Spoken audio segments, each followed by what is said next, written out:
안녕하세요. 무릎이 아프기 시작하면 많은 분들이 가장 먼저 고민하는 게 있습니다. 움직여야 하나요? 아니면 쉬어야 하나요? 운동했다가 더 나빠지는 건 아닐까요? 이 질문은 정말 많이 하십니다.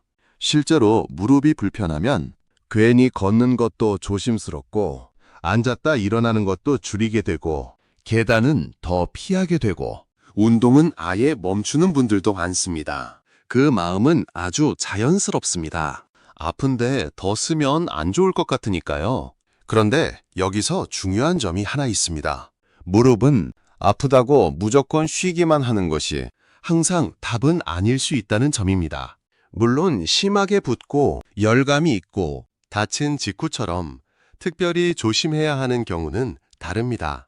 하지만 그런 경우가 아니라면 무릎이 불편하다는 이유로 움직임을 너무 줄여버리면 오히려 더 뻣뻣해지고 허벅지 힘이 빠르지고 나중에는 더 조금만 움직여도 힘든 쪽으로 갈 수 있습니다.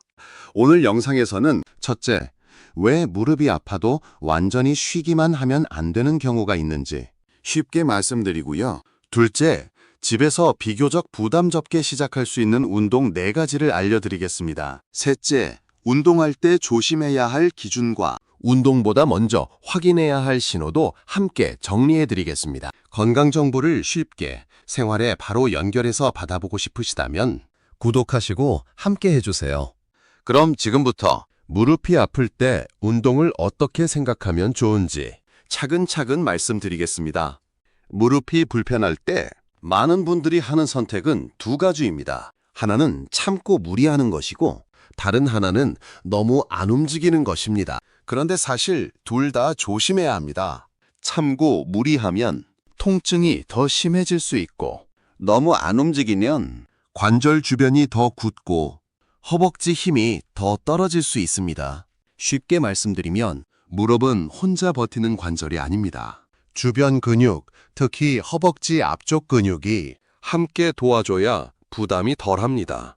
그런데 아프다고 움직임을 계속 줄이면 이 허벅지 힘이 금방 약해질 수 있습니다. 그러면 같은 몸무게, 같은 계단, 같은 걸음인데도 무릎이 더 무겁게 느껴집니다. 예를 들어 예전에는 동네 한 바퀴 정도는 가볍게 걸으셨는데 무릎이 불편해진 뒤로는 집안에서도 움직임이 줄고 의자에 앉아있는 시간이 길어지면 처음엔 편한 것 같아도 막상 일어날 때 더 뻣뻣하고 몇 걸음 떼는데 더 힘들어질 수 있습니다. 또 어떤 분은 무릎이 아플까봐 계단도 거의 안 쓰고 산책도 줄이고 집안일도 앉아서만 하시다가 몇 주 지나고 나면 전보다 다리에 힘이 빠진 느낌을 더 많이 말씀하십니다. 이럴 때 가만히 있었는데 왜 더 힘들지? 이렇게 생각하시는데 몸은 쓰지 않으면 약해지는 쪽으로 가기 쉽습니다. 그래서 무릎 관리의 핵심은 무조건 많이 움직이는 것도 아니고 무조건 쉬는 것도 아닙니다. 내 무릎이 버틸 수 있는 범위 안에서 부담 적은 움직임을 꾸준히 하는 것. 이 방향이 중요합니다. 여기서 먼저 운동을 시작하기 전에 꼭 알아두실 기준을 말씀드리겠습니다. 첫째, 가볍게 뻐근한 정도와 분명히 아픈 정도는 구분해서 보셔야 합니다. 오랫동안 안 쓰던 다리를 움직이면 조금 당기거나 뻐근할 수는 있습니다. 하지만 운동하는 동안 통증이 점점 심해지거나 끝난 뒤에 붓기가 생기거나 다음 날까지 더 악화된 느낌이 크다면 강도를 낮추거나 중단하는 것이 맞습니다. 둘째, 통증을 참고 밀어붙이는 것은 좋지 않습니다. 해야 낫는다니까 참고 해야지. 이렇게 버티는 분도 계신데 무릎 운동은 참기 대회처럼 하시면 안 됩니다. 특히 찌릿한 통증, 쑤시는 통증, 힘이 풀리는 느낌이 강하면 방법을 바꾸거나 쉬어야 합니다. 셋째, 무릎이 심하게 붓거나 뜨거운 경우, 잠기는 느낌이 있는 경우, 다친 직후 통증이 큰 경우는 운동부터 시작하기보다 먼저 확인이 필요할 수 있습니다. 그러니까 오늘 말씀드리는 운동은 모든 무릎 통증에 무조건 똑같이 하라는 뜻이 아니라 비교적 흔한 무릎 불편이 있는 분들이 집에서 부담 적게 시작해 볼 수 있는 방향이라고 이해하시면 좋겠습니다. 그럼 이제 집에서 해볼 수 있는 운동 4가지를 하나씩 말씀드리겠습니다. 첫 번째는 허벅지 힘주기 운동입니다. 이 운동은 무릎을 크게 움직이지 않으면서도 허벅지 앞쪽 근육을 깨우는데 도움이 됩니다. 방법은 어렵지 않습니다. 침대나 바닥에 다리를 편하게 뻗거나 누운 상태에서 무릎 뒤쪽이 바닥 쪽으로 살짝 눌리는 느낌이 들게 허벅지에 힘을 줍니다. 발끝은 편하게 드고 허벅지 앞쪽이 단단해지는 느낌을 보시면 됩니다. 처음에는 5초 정도 힘을 주고 쉬었다가 다시 5초 정도 주는 식으로 천천히 반복하시면 됩니다. 이 운동이 좋은 이유는 무릎을 깊게 굽히거나 체중을 많이 실지 않아도 허벅지 근육을 쓰는 연습을 할 수 있기 때문입니다. 아침에 무릎이 뻣뻣한 분들, 계단이 부담스러운 분들, 한동안 움직임이 줄어든 분들에게 시작 운동으로 비교적 부담이 적습니다. 생활 속으로 연결해서 말씀드리면 아침에 일어나서 바로 걷기 전에 침대 끝에 앉아 잠깐 해보셔도 좋고 텔레비전을 보기 전후로 잠깐 해보셔도 괜찮습니다. 두 번째는 앉아서 무릎 펴기 운동입니다. 이건 의자에 앉은 상태에서 한쪽 다리를 천천히 앞으로 펴는 운동입니다. 의자에 등을 너무 기대기보다 편하게 앉은 다음 한쪽 무릎을 천천히 펴서 다리가 바닥과 조금 더 가까이 일직선이 되게 올립니다. 끝까지 무리해서 쭉 펴려고 하기보다는 내가 편하게 가능한 범위까지만 하시면 됩니다. 잠깐 멈췄다가 천천히 내리고 반대쪽도 해보시면 됩니다. 이 운동은 앉은 자세에서 할 수 있기 때문에 부담이 비교적 적고 무릎을 펴는 움직임과 허벅지 힘을 같이 연습하는 데 도움이 됩니다. 특히 오래 앉아 있다가 일어날 때 뻣뻣한 분들, 무릎이 한 번에 쭉 펴지지 않는 느낌이 드는 분들께 시작하기 좋은 움직임입니다. 예를 들어 식사 후 바로 일어나기 전에 의자에서 한쪽씩 몇 번 펴보는 것만으로도 다음 움직임이 조금 부드럽게 느껴지는 분들이 있습니다. 세 번째는 의자에서 천천히 앉았다 일어나기 운동입니다. 이 운동은 실생활과 가장 가까운 운동이라고 보시면 됩니다. 우리는 하루에도 여러 번 앉았다 일어납니다. 그래서 이 동작이 편해지면 무릎 부담도 생활 속에서 덜 느껴질 수 있습니다. 방법은 너무 낮지 않은 의자를 준비하시고 가능하면 팔걸이나 옆에 잡을 수 있는 안정된 지지물이 있으면 좋습니다. 의자에 앉았다가 반동 없이 천천히 일어섭니다. 그리고 바로 털썩 앉지 말고 다시 천천히 내려앉습니다. 여기서 중요한 것은 횟수를 많이 하는 것이 아니라 천천히 흔들리지 않게 하는 것입니다. 처음에는 손을 허벅지나 의자에 가볍게 짚고 해도 괜찮습니다. 억지로 손을 안 쓰려고 하기보다 안전하게 하는 것이 먼저입니다. 이 운동은 허벅지와 엉덩이 근육을 같이 쓰게 해주고 실제로 앉았다 일어날 때 필요한 힘을 길러주는 데 도움이 됩니다. 다만 주의할 점도 있습니다. 통증이 심한 날에는 너무 낮은 의자에서 하지 마시고 한 번에 많이 반복하지 마십시오. 한두 번 해보고 무릎이 어떻게 느끼는지 먼저 보는 것이 좋습니다. 네 번째는 벽이나 식탁을 잡고 가볍게 다리 움직이기입니다. 이건 서서 하는 운동인데 균형이 불안한 분들도 벽이나 식탁, 싱크대 같은 안정된 곳을 잡고 하면 비교적 안전하게 시작할 수 있습니다.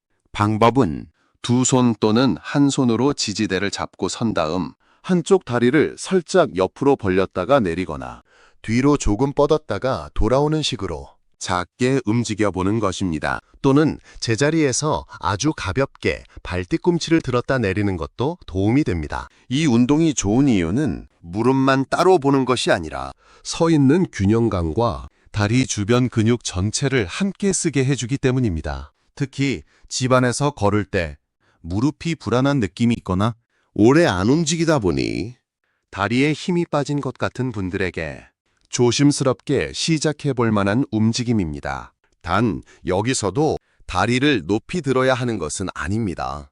작게 천천히 흔들리지 않게 하는 것이 더 중요합니다. 여기까지 들으시면 운동이 생각보다 별거 아니네. 이렇게 느끼실 수도 있습니다.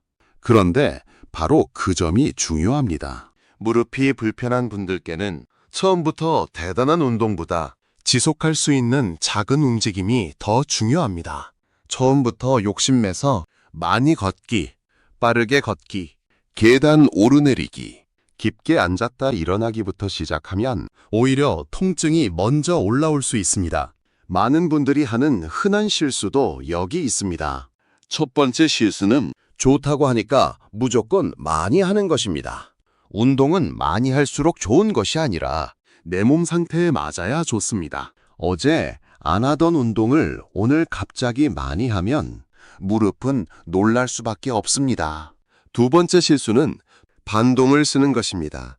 의자에서 일어날 때 몸을 확 튕겨서 일어나거나 무릎을 펴는 운동도 빠르게 툭툭 차듯이 하면 운동 효과보다 부담이 더 커질 수 있습니다. 세 번째 실수는 깊게 쪼그려 앉는 동작을 운동이라고 생각하는 것입니다. 무릎이 불편한 분들에게 깊이 앉는 동작은 부담이 클 수 있습니다. 앉았다 일어나는 운동을 하더라도 너무 낮은 의자나 바닥에서 하시는 것은 처음에는 피하는 것이 좋습니다. 네 번째 실수는 아픈데도 참고 계속하는 것입니다. 운동은 참는 것이 능사가 아닙니다. 특히 찌릿하거나 붓거나 통증이 점점 커지는 느낌이 들면 그건 내 몸이 강도를 낮추라고 하는 신호일 수 있습니다. 다섯 번째 실수는 좋은 날에만 무리해서 하는 것입니다. 오랜만에 좀 괜찮다고 그날 한꺼번에 많이 하시면 다음 날 더 힘들어질 수 있습니다. 무릎 운동은 하루에 몰아서 하는 것보다 짧게, 자주, 규칙적으로 하는 쪽이 훨씬 낫습니다. 그럼 어느 정도까지는 집에서 운동을 해볼 수 있고 어느 경우는 운동보다 먼저 확인이 필요할까요? 이 기준도 중요합니다.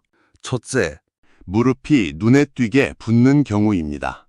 특히 한쪽만 많이 붓고 움직일수록 더 심해진다면 운동보다 먼저 확인이 필요할 수 있습니다. 둘째, 열감이 있는 경우입니다. 만졌을 때 뜨겁고 아프다면 단순히 근력 문제만으로 보기 어려울 수 있습니다. 셋째, 무릎이 걸리거나 잠기는 느낌이 반복되는 경우입니다. 운동 중이 아니어도 펴지지 않거나 갑자기 걸리는 느낌이 있다면 그냥 운동으로 풀겠다고만 생각하지 않는 것이 좋습니다. 넷째, 힘이 풀리는 느낌이 자주 드는 경우입니다. 계단이나 평지에서 무릎이 주저앉을 것처럼 불안하면 운동 방향을 잡기 전에 확인이 필요할 수 있습니다. 다섯째, 밤에도 아프고 쉬고 있어도 아픈 경우입니다. 이런 통증은 단순히 안 써서 약해진 무릎의 문제로만 보기는 어려울 수 있습니다. 결국 무릎 운동의 핵심은 대단한 운동을 찾는 것이 아닙니다. 지금 내 무릎이 감당할 수 있는 범위 안에서 허벅지 힘을 조금씩 깨우고 앉았다 일어나는 기능을 지키고 서 있는 균형감을 잃지 않도록 작은 움직임을 꾸준히 이어가는 것입니다. 오늘 내용을 핵심 3줄로 정리해 보겠습니다. 첫째, 무릎이 아프다고 무조건 쉬기만 하면 허벅지 힘이 떨어지고 관절이 더 뻣뻣해져 오히려 더 힘들어질 수 있습니다. 둘째, 무릎 운동은 허벅지 힘주기, 앉아서 무릎 펴기, 의자에서 천천히 일어나기, 벽이나 식탁을 잡고 가볍게 다리 움직이기처럼 부담 적은 동작부터 시작하는 것이 좋습니다. 셋째, 운동 중 통증이 점점 심해지거나 붓기, 열감, 잠김, 힘 풀림이 있으면 운동을 밀어붙이기보다 확인이 필요할 수 있습니다. 오늘부터는 무릎에 좋은 운동을 거창하게 찾기보다 아침이나 저녁에 5분만이라도 허벅지 힘주기와 앉아서 무릎 펴기부터 차분히 시작해 보시면 좋겠습니다. 이런 작은 움직임이 쌓이면 계단이 조금 덜 겁나고 앉았다 일어날 때 덜 불편하고 생활 속 자신감도 조금씩 달라질 수 있습니다. 오늘 내용이 도움이 되셨다면 구독과 좋아요로 함께 해주세요. 앞으로도 시니어분들께 꼭 필요한 건강 정보를 쉽고 차분하게 정리해 드리겠습니다. 다음 영상에서는 무릎 통증이 있을 때 병원 가야 하는 신호 5가지를 중심으로 어떤 통증은 조금 더 지켜볼 수 있고 어떤 경우는 그냥 넘기지 말아야 하는지 쉽게 이어서 말씀드리겠습니다. 감사합니다.